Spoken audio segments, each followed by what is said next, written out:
सो episode की starting होती है जोसेन डायनेस्टी के इंट्रोडक्शन से, यानी एक ऐसी डायनेस्टी जो पिछले लगभग 600 सालों से रूल करती आ रही है और प्रेजेंट टाइम में भले ही उनका अंदाज बदल चुका हो, लेकिन आज भी उनका स्टेटस कोरिया में सबसे ऊपर माना जाता है। इस डायनेस्टी से रिलेटेड एक स्कूल भी बनाया गया है जो ओरिजिनली सिर्फ नोबल फैमिली के स्टूडेंट्स के लिए बनाया गया था, लेकिन बाद में इसे सभी टॉप परफॉर्मिंग स्टूडेंट्स के लिए ओपन कर दिया गया।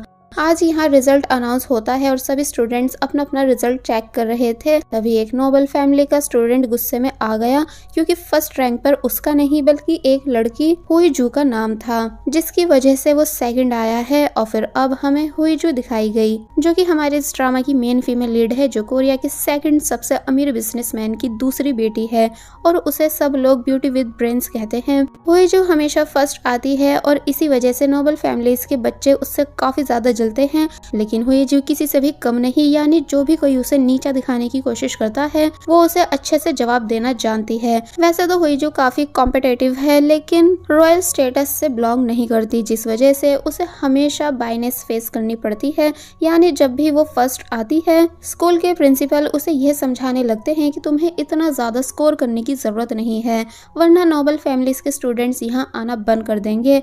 इतना ही नहीं, प्रिंसिपल अक्सर किसी न किसी बहाने से हुईजू की इंसल्ट भी करने की कोशिश करते रहते थे कि जैसे कि वो नाजायज है, जिस वजह से हुईजू काफी ज्यादा गुस्से में आ जाती थी, पर वो अपने गुस्से पर कंट्रोल रखती थी। पहले ये पास्ट की स्टोरी थी और अब हमें प्रेजेंट टाइम दिखाया गया, जहां हुईजू अपनी कंपनी कैस्ट्रल ग्रुप की मीटिंग कर रही थी। वो बताती है कि इस बार सेल्स काफी गिरी हैं। मैनेजर कहते हैं कि अभी भी उनकी कंपनी सर्वे में टॉप पर आती है, लेकिन हुईजू को ये बात बिल्कुल पसंद नहीं आई क्योंकि उसका मेन पॉइंट ये है कि कंपनी लॉस में नहीं जानी चाहिए। वो तुरंत मार्केट की पूरी डिटेल्स निकालने को कहती है ताकि पता चल सके कि क्या गलत हो रहा है। फिर वो मीडिया मैनेजर को ऑडियंस का अटेंशन ग्रैब करने के लिए कुछ डर्टी ट्रिक्स सजेस्ट करती है और फाइनेंस मैनेजर को शेयर्स 50% कम करने के लिए कह देती है। सभी बुरी तरह शॉक हो जाते हैं और कहते हैं कि इससे तो बहुत लॉस होगा, लेकिन हुईजू हंसते हुए कहने लगती है कि तुम लोग ऐसे रिएक्ट क्यों कर रहे हो, जैसे तुम्हारे पैसे लॉस में जा रहे हो। तो तब सभी लोग हंसने लगे, पर अचानक हुईजू सीरियस हो गई तो तब वो सब भी डर जाते हैं। तभी उसकी पीए आकर बताती है कि मीटिंग खत्म करो, हमें मैजिस्ट्री की बर्थडे पार्टी में जाना है वरना ट्रैफिक हो जाएगा। हुईजू इरिटेट होकर कहने लगी कि मैजिस्ट्री को क्या आज ही पैदा होना था। फिर अचानक उसे एक आइडिया आया और वो मीडिया मैनेजर से कहने लगी कि आज मैं तुम्हें एक बड़ी न्यूज दूंगी, इसलिए तुम रेडी रहना। फिर वो ये न्यूज डलवाती है कि कैस्ट्रल ग्रुप की सक्सेसर को मैजिस्ट्री की बर्थडे पार्टी में इनवाइट करा गया है।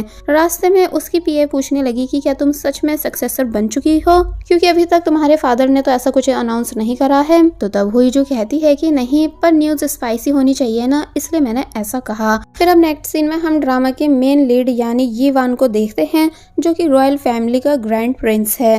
यीवान शिकार करके वापस आया था, इसलिए वो शावर ले रहा था। रूम के बाहर मेड्स ने उसे बुलाने की कोशिश करी, लेकिन उसने जवाब नहीं दिया। फिर यीवान का खास आदमी यानी हियोन अंदर आने की परमिशन मांगता है, तो वो उसे अंदर बुला लेता है। हियोन अंदर आकर देखता है कि यीवान राइफल को देख रहा है जिससे उसने अभी शिकार करा था। हियोन पूछता है कि आप मैजेस्टी के लिए कोई गिफ्ट लेकर आए हो, तो तब वो कहता है कि उनके पास ऑलरेडी सब चीजें हैं, पर फिर भी अगर उन्हें कुछ चाहिए हो तो तुम लाकर गिफ्ट कर देना।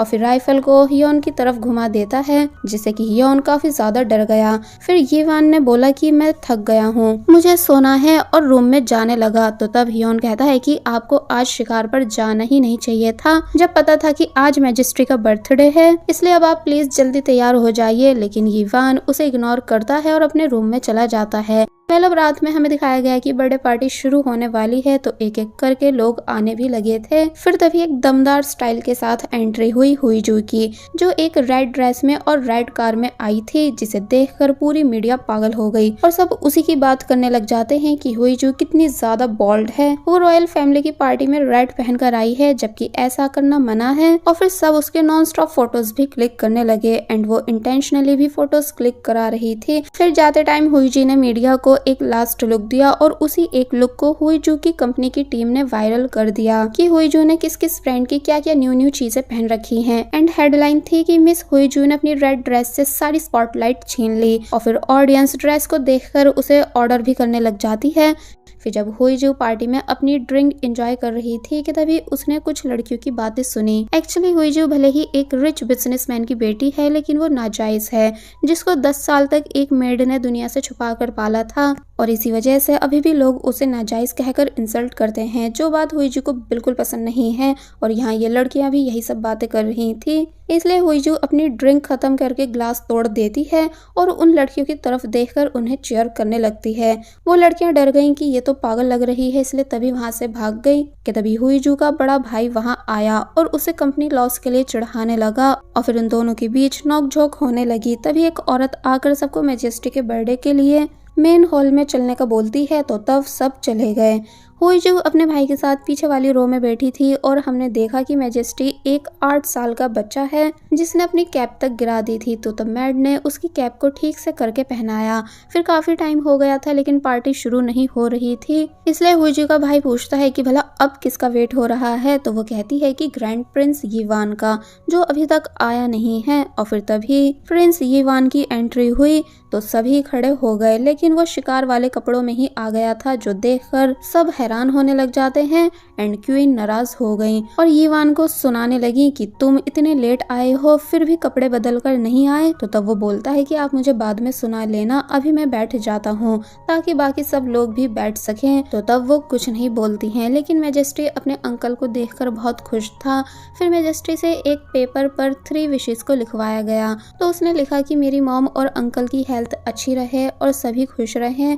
और फिर यीवान ने जाकर फायरवर्क्स शुरू करवा दिए, जो देखकर सब काफी ज्यादा खुश हो रहे थे एंड पूरे शहर में सेलिब्रेशन हो रहा था। फिर जब सब वापस नीचे चले गए तो तब रॉयल फैमिली का पीएम, जिसका नाम है जोंगवू, जो कि हुईजू से आकर मिला। वेल ये दोनों अच्छे दोस्त थे इसलिए बातें करने लगे और जोंगवू को रॉयल कपड़ों में देखकर हुईजू उसे चिढ़ाने लगी। तब वो हंसते हुए कहता है कि रॉयल पार्टीज में यही होता है, और फिर उसने कहा कि सिर्फ तुम ही हो जो रेड पहनकर आई हो। तो तब वो कहती है कि मैंने कोई रूल ब्रेक नहीं करा है, मैं बस थोड़े अटेंशन लेना चाहती थी। फिर थोड़े हंसी मजाक के बाद जोंगवू को ह्योन बुलाकर अपने साथ ले जाता है। तो वहीं जब जोंगवू यीवान से बात करने गया तो वो कहता है कि लगता है आपने तो काफी अटेंशन ले रखी थी, मगर आधी आपके पास थी और आधी मेरे पास। तो तब वो हंसने लगा कि ऐसी कोई बात नहीं है। यीवान जोंगवू से शादी करने को कहता है, तो तब वो कहता है कि आप चाहते हो मैं शादी कर लूं ताकि फिर सारी अटेंशन आपको मिलने लगे। तो तब वो कहता है कि इसका उल्टा होने वाला है, क्योंकि क्वीन मेरे लिए रिश्ता ढूंढ रही हैं और शायद जल्दी मेरी शादी हो जाएगी, फिर मैं चला जाऊंगा और रॉयल फैमिली की सारी जिम्मेदारी आपके ऊपर आ जाएगी, क्योंकि मैजेस्टी तो अभी काफी छोटे हैं। तो ये सुनकर जोंगवू परेशान होने लगा कि नहीं, ऐसा तो नहीं होना चाहिए। तो तब यीवान कहता है तो फिर आप इसे रुकवा दीजिए, क्योंकि रॉयल फैमिली के एक्ट में कोई तो ऐसा लॉ होगा। तो तब वो सोच में पड़ गए और यीवान यहाँ से चला गया। तो वहीं हुईजू के मोबाइल में नेटवर्क नहीं आ रहे थे, इसलिए वो नेटवर्क ढूंढ रही थी और परेशान हो रही थी। इसी बीच यीवान भी वहां आ गया और दोनों इतने टाइम के बाद आज एक दूसरे से मिल रहे थे। यीवान पूछता है कि तुम कौन हो, तो वो घबरा गई और कहने लगी कि मुझे माफ कीजिए, मुझे इस एरिया में नहीं आना चाहिए था। यीवान उसका नाम पूछता है तो वो कहती है कि मेरा नाम हुईजू है, लेकिन मैं पैलेस स्टाफ नहीं हूँ। तो तब वो कहता है कि तो तुमको पता होना चाहिए ना कि यहाँ नॉर्मल लोगों का आना मना है। तो तब वो वापस माफी मांगने लगती है।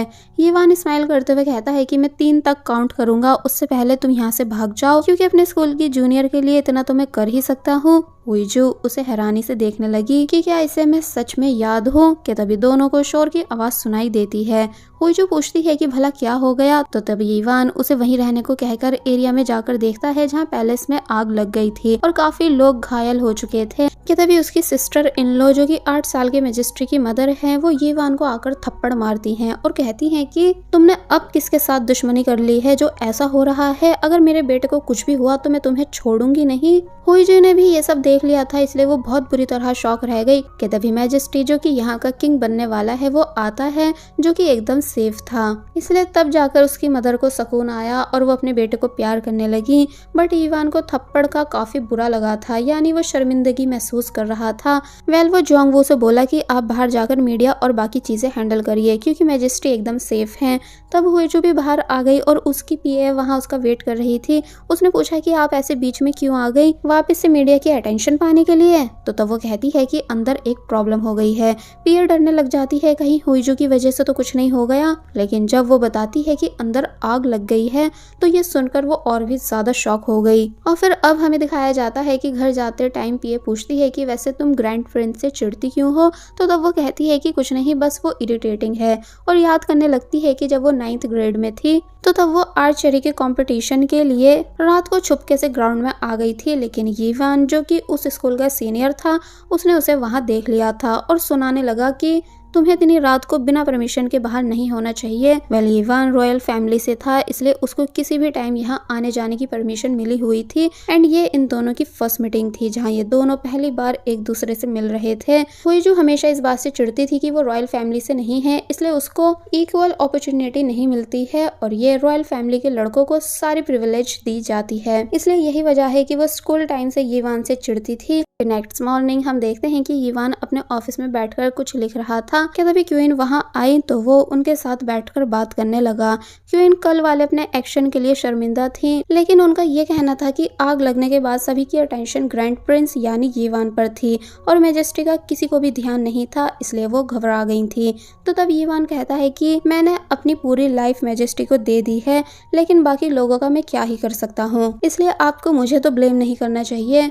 तो तब क्वीन कहती है कि मैं चाहती हूँ कि तुम शादी करके साइड हो जाओ। तो तब यीवान को बचपन की बात याद आ गई कि कैसे हर चीज में अच्छा होने के बावजूद भी उसके फादर ने उसे रॉयल लाइन से हटाकर ग्रैंड प्रिंस बना दिया था ताकि वो कभी किंग नहीं बन सके, जबकि किंग बनने का राइट सिर्फ यीवान को मिलना चाहिए था क्योंकि पहले उसके फादर किंग थे और अब उसे किंग बनना था। पर यीवान के फादर ने शायद किसी रीजन की वजह से ऐसा नहीं होने दिया और अब क्वीन उसे यहाँ के लोगों से भी दूर करना चाह रही है, बस इसलिए क्योंकि सब यीवान पर ट्रस्ट करते हैं। बिजनेसमैन से लेकर पॉलिटिशियन तक सब यीवान की बात मानते हैं, इसलिए यीवान उदास हो गया और ज्यादा बहस करे बिना ही उनकी बात के लिए मान जाता है। दूसरी तरफ हुईजू के फादर भी हुईजू को शादी के लिए फोर्स कर रहे होते हैं, लेकिन वो अभी शादी नहीं करना चाहती थी और जो लड़के उन्होंने ढूंढे थे वो सब उसको अपने लेवल के नहीं लग रहे थे कि तभी उसका भाई और भाई की वाइफ ये दोनों भी यहाँ आ गए।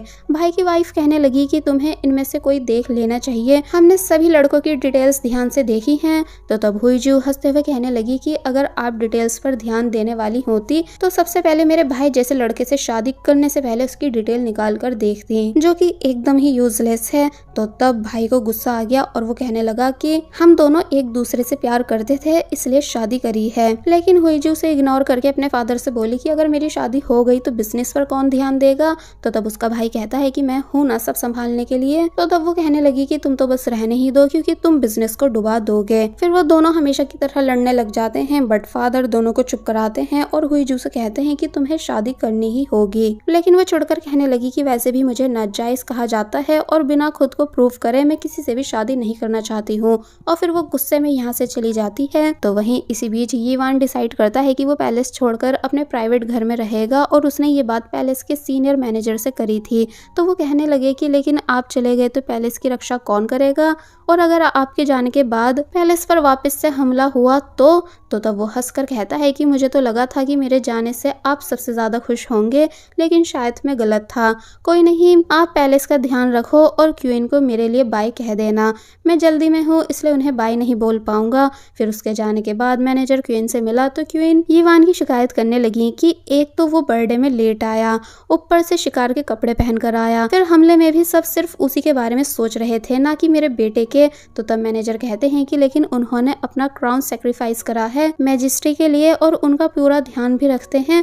पर क्वीन अब बस यीवान को रास्ते से हटाना चाहती थी ताकि एक दिन ऐसा नहीं हो जाए कि यीवान उनके बेटे को रास्ते से हटाकर खुद किंग बन जाए। वेल अब नेक्स्ट सीन में हम देखते हैं कि ऑफिस में हुईजू की पीए भी कुछ लड़कों की फोटोज उसको भेजती है, लेकिन हुईजू को एक भी लड़का पसंद नहीं आ रहा था। वो कहती है कि ये लड़के बिल्कुल मेरे फादर की पसंद जैसे हैं। तब पीए कहती है कि आप किसी से बात तो करके देखो, क्या पता आपको कोई पसंद आ जाए। तो तब वो कहने लगी कि देखो मुझे क्या चाहिए, बस एक ऐसा लड़का जो मेरे लेवल और मेरे स्टेटस का हो, मैं कौन सा कोई रॉयल प्रिंस मांग रही हूँ। और फिर ये बोलकर हुईजू के दिमाग में एक आइडिया आने लगता है। दूसरी तरफ यॉन जाकर यीवान से मिलता है जो बेफिक्र होकर ड्राइंग कर रहा था। तो तब वो उसे न्यूज दिखाते हुए कहने लगता है कि मैंने आपसे कहा था ना कि कोई नॉर्मल कपड़े पहनकर आना, लेकिन देखो अब आपके इस आउटफिट ने प्रॉब्लम क्रिएट कर दी है। तो तब यीवान कहता है कि लेकिन ऐसा करने से पैलेस में हुई आग वाला इंसिडेंट तो छुप ही गया है ना। तो तब हियोन को रियलाइज हुआ कि हाँ ये सही कह रहे हैं। तो वहीं नेक्स्ट डे पूरे शहर में ये न्यूज़ वायरल हो चुकी थी, जहाँ कुछ लोग तो इस बात को नॉर्मल समझ रहे थे तो कुछ लोग यीवान की बस तारीफ ही करते जा रहे थे कि इसका स्टाइल कितना अच्छा है, कुछ भी पहन ले सभी में अच्छा लगता है। हुईजू के ऑफिस में भी ये न्यूज़ पहुंची और उसकी पीए न्यूज़ देखकर स्माइल कर रही थी। फिर वो अंदर जब हुईजू से मिलने आई तो हैरान रह गई, क्योंकि हुईजू भी इसी न्यूज़ को देख रही थी। तब पीए पूछती है कि आपका यीवान को लेकर क्या ख्याल है। तो तब हुईजू डायरेक्ट कहती है कि मुझे वो सही लगता है, इसलिए मैं उससे शादी करना चाहती हूँ। पीए ये सुनकर शॉक रह गई और कहने लगी कि आप ऐसा सोच भी कैसे सकती हो, प्लीज मेरे अलावा ये बात और किसी से डिस्कस भी मत करना। तो तब हुईजू बताती है कि वो ऑलरेडी रिक्वेस्ट डाल चुकी है मिलकर बात करने के लिए। तो तब पीए और ज्यादा परेशान होने लगी, जबकि हुईजू का ये कहना था कि वो काफी ज्यादा प्रिटी और स्मार्ट है, इसलिए कोई भी उसे मना कर ही नहीं सकता। पर यहाँ फिलहाल वो सिर्फ यीवान से मिलना चाहती थी। तो वहीं दूसरी तरफ हियोन यीवान से एक बुक लेकर मिलने आता है। तो वो कहता है कि तुम्हें ये सब कब से पसंद आने लगा। तो उसने कहा कि मैं बस खुद को शांत रखना चाहता हूँ, इसलिए फ्लावर्स लेकर आया हूँ। लेकिन वो वापस पैनिक होने लगा कि आपको वो ड्रेस नहीं पहननी चाहिए थी, उससे कुछ प्रॉब्लम भी हो गई है। लेकिन यीवान बस शांति से अपना काम कर रहा था। तो तब हियोन भी शांत हुआ और कहने लगा कि हमको कुछ करना चाहिए, आपके लिए वैसे भी अब मीटिंग रिक्वेस्ट आ रही है, जिसमें से एक नाम क्रिस्टल ग्रुप की सक्सेसर का भी है। लेकिन यीवान वो अपॉइंटमेंट रिजेक्ट करवा देता है और ये बात जब हुईजू को पता चली तो उसे काफी ज्यादा गुस्सा आया। लेकिन वो सोचने लगी कि शायद यीवान नखरे दिखा रहा है, इसलिए वो वापस से रिक्वेस्ट भेज देती है। तो वहीं ये सारी न्यूज़ क्वीन को भी मिल जाती है, इसलिए वो अपनी दासी से कहने लगी कि शायद यीवान ये सब जानबूझकर कर रहा है। तो वहीं दूसरी तरफ जब हियोन वापस हुईजू की रिक्वेस्ट के बारे में बताता है कि उसने इस बार कैस्टल ब्यूटी के नाम से रिक्वेस्ट डाली है, तो वो वापस रिक्वेस्ट रिजेक्ट कर देता है। लेकिन हुईजू हार नहीं मानती और बार बार रिक्वेस्ट भेज दी गई और यीवान बार बार ही रिक्वेस्ट को रिजेक्ट करता गया, क्योंकि शायद उसे पता नहीं था कि कैस्टल ग्रुप की सक्सेसर हुईजू है। हुईजू को बहुत गुस्सा आ गया और वो जोर से चिल्लाई, सभी ऑफिस में डर गए। तो तब थोड़ी देर बाद उसने शांत दिमाग से याद करा कि लास्ट टाइम जब वो यीवान से मिली थी तो उसने उसे जूनियर कह के पुकारा था। तो तब हुईजू ने लिखा कि मैं अपने सीनियर से बात करना चाहती हूँ और इस बार उसका आइडिया काम भी कर गया। यानी जब हियोन आकर यीवान को बताता है कि इस बार लिखकर आया है कि मैं अपने सीनियर से मिलना चाहती हूँ, तो यीवान कहता है कि मैं अपने जूनियर को कैसे मना कर सकता हूँ, इसलिए तभी फाइनली उसने रिक्वेस्ट एक्सेप्ट कर ली। हुईजू ये देखकर बहुत ज्यादा खुश हुई और जब इस खबर के बारे में क्वीन को पता चला तो उन्होंने अपनी दासी से पूछा कि कैस्टल ग्रुप की सक्सेसर कैसी है। तो तब वो बताती हैं कि वो अच्छी इंसान है, आपकी उनसे अच्छी बन जाएगी। तो वो कहती हैं कि ठीक है। फिर कुछ दिनों बाद हुईजू फाइनली यीवान से मिलने उसके घर जाती है, जहाँ यीवान हुईजू को देखकर पूछता है कि तुम आखिर किस लिए मुझसे मिलना चाह रही थी, क्या कोई बड़ी डील है या कुछ अप्रूव कराना है। बट हुईजू एक रेड एनवलप टेबल पर रखती है और डायरेक्ट कहती है कि मैं यहाँ आपको शादी के लिए प्रपोज करने आई हूँ। जो सुनकर यीवान के होश उड़ गए, यानी वो हैरानी से हुईजू को देखने लगता है। फिर तभी हमें एक पास्ट का सीन दिखाया गया कि जब दोनों की फर्स्ट मीटिंग हुई थी और हुईजू यीवान को अच्छे से सुनाकर चली गई थी कि अब से मैं भी रूल्स तोड़ूंगी, क्योंकि स्कूल को सभी को इक्वल समझना चाहिए। तो तब हुईजू के जाने के बाद यीवान उसे देखकर स्माइल कर रहा था कि इस लड़की में काफ़ी हिम्मत है। फिर जब नेक्स्ट डे हुईजू काफ़ी ज़्यादा परेशान हो रही थी कि मुझे अपने सीनियर से बदतमीजी नहीं करनी चाहिए थी, अब कहीं वो मुझे स्कूल से निकलवा तो नहीं देंगे, कि तभी उसे कुछ लड़कियां आकर किसी चीज़ को देखने के लिए बोलती हैं। और फिर अब हमें अनाउंसमेंट बोर्ड दिखाया गया जिस पर लिखा था कि लेट नाइट या किसी भी टाइम कोई भी स्टूडेंट आर्चरी की प्रैक्टिस करने जा सकता है, यानी किसी को भी कोई रोक टोक नहीं है। तो तब ये देखकर हुईजू शॉक हुई थी। एक्चुअली ये काम यीवान ने ही कराया था हुईजू के लिए। और बस फिर इसी सीन के साथ ये एपिसोड यहीं पर एंड हो जाता है। There was a time when you had me falling to the ground like a king without a crown.